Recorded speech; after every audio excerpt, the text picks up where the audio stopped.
こんにちは、青22号です。タミヤの24分の1トヨタ GR スープラの製作の続きです。ボディにクリアを塗り重ねた後、1週間ほど乾燥させたら研ぎ出し作業をしていきます。まず最初に1500番のサンドペーパーを使って表面を慣らしていきます。この段階で塗装表面の柚子肌を平らにしておきます。指の力は入れずに、ペーパーはただ表面と擦れる程度の力で自然に表面が削れていくのを待ちます。角の部分は削れやすいので、そういった場所は慎重に作業を進めます。1500番のペーパー分けが終わると、表面はすりガラスのような状態になり、むしろ赤色が少し白く見えるほどになっています。ここからさらに6000番のラプロスを使って表面を磨いていきます。水をつけながら作業します。水には少しだけ中性洗剤を混ぜてあります。これは1500番でペーパー分けをした時も同様です。6000番のラプロスで磨いていくと、1500番でペーパー分けした時の表面よりも表面が少し滑らかになってきて、白っぽかった赤色は赤みを少し取り戻すようになってきます。6000番で磨き終わった表面はほんのりツヤが出てきた状態になっていますが、ここからさらに8000番のラプロスを使って磨いていきます。6000番の時と同様に水をつけながら磨いていきます。400番や600番でペーパー分けしている時と違って、磨く前と後で見た目の変化が少ないので、本当に効果があるんだろうかと思ってしまうほど手応えを感じないかもしれませんが、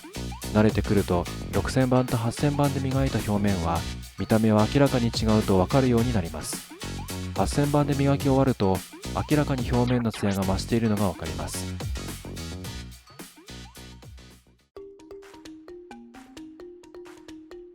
このキットにはマスキング用のシールが付属しているので、それを使ってマスキングしていきます。ただ全体をマスクするだけのフロントウィンドウの表面などはシールがないのでマスキングテープを使います。付属のシールを台紙から剥がすときは、輪郭部分の断面を直接指で触らないようにします。シールの断面にゴミなどがついてしまうと、塗装時にそこから塗料が侵入してしまって塗り分け境界がシャープにならなくなるからです。パーツの表面のモールドに合わせて慎重に位置を調整しながら貼っていきます。輪郭部分はシールが浮いてくることがあるので、竹串などを使ってしっかりと押さえておきます。特にリアウィンドウのデフロスターのモールドが浮きやすいので注意します。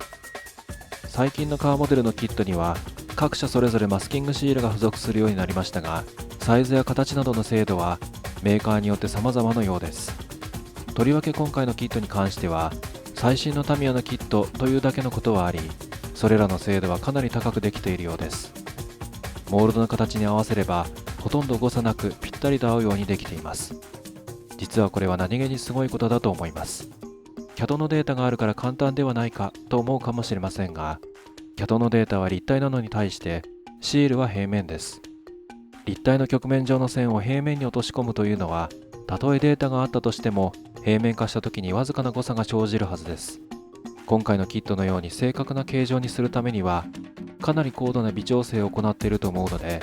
何気にメーカーの技術力の高さが垣間見れる部分だったりもするのです。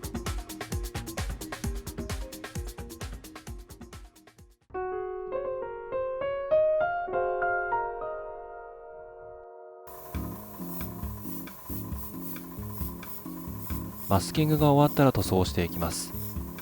エアブラシはなるべくシールの中から外へと動かしながら塗ります。できるだけ塗り分け境界のところに塗料が入り込まないようにするためです。もっともシールが浮いていたりすれば元も子もありませんが、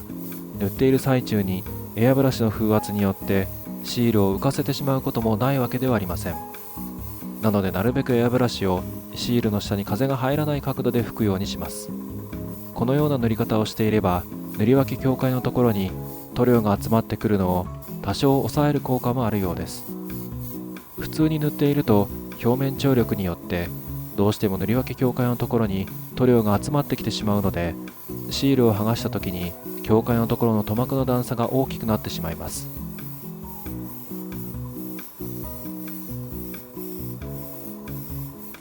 側面の窓の場合は黒で塗るところが一段高くなっているので、それほど塗り分け境界のことを気にする必要はないので、普通の塗り方で塗っています。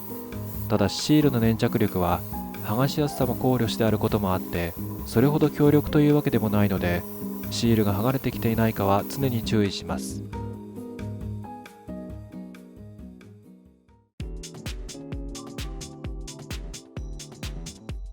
ドアノブはとても小さいパーツなので、表面のペーパー分けはある程度まではランナーについたままの状態で行います。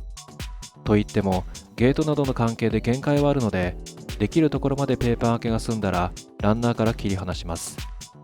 小さいパーツなので二度切りはせず、よく切れるニッパーで一発で切り離します。切り離した後は残っている面をペーパー分けしていきます。この時にわずかに残っているゲート跡も同時に削っておきます。塗装は基本的にボディと同じ手順で塗っていきますが、面積がとても小さいので、ボディでは塗っていたファンデーショングレーは省略して、最初からファンデーションホワイトを塗っています。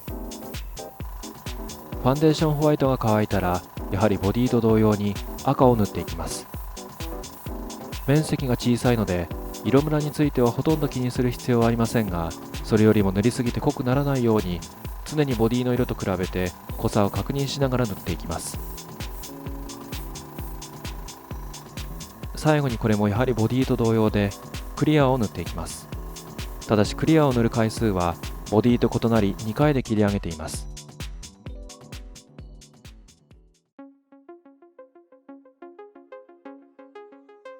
ボディの研ぎ出しはラプロス8000番で磨いたところまで終わっていたので、次はコンパウンドで磨いていきます。コンパウンドはフィニッシャーズのコンパウンドミクロで、メーカー純正の専用のクロスを5センチ四方程度に切って使っています。ラプロス8000番の段階ですでにある程度の艶は出ていましたが、コンパウンドでより艶を深くしていきます。コンパウンドで磨くときは表面にクロスが軽く触れる程度にして力をほとんど入れないようにします。確かに力を入れると表面がよく削れるので、その方が艶を出しやすい気がしてきます。ですがそれは多分削りすぎです。ラプロス8000番の段階でしっかりと表面が整っていれば、コンパウンドの段階でそれほど強く磨く必要はないはずです。逆にそれが必要ということは、ラプロス8000番の段階までに表面が整えられていないということでもあり、その場合はコンパウンドで艶を出そうと頑張るのではなく、一旦ラプロスの段階まで戻って表面を整え直した方がむしろ近道になる場合もあります。1500番のペーパーでスタートして2種類のラプロスで磨いてからコンパウンドで仕上げるという手順は、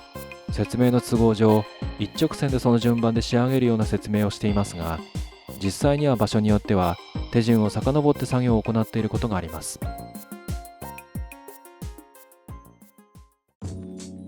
最後に長谷川のセラミックコンパウンドを使って磨いていきます。磨く前にボディは中性洗剤で洗って、前の工程のコンパウンドをすべて洗い流してあります。残っていると艶加減に影響するからというのももちろんありますが、モールドの中に残ったコンパウンドは時間が経つにつれて洗い流すのが難しくなってくるからです。セラミックコンパウンドで磨くときもメーカー純正のクロスを使って磨いています。この段階まで来ても表面になかなか消えない傷が出てくることがあります。その場合はやはり6000番のラプロスまで戻ったりして地道に一つ一つ消していきます。これにてボディの研ぎ出しは完了です。ご覧いただきありがとうございました。また次回お会いしましょう。青22号でした。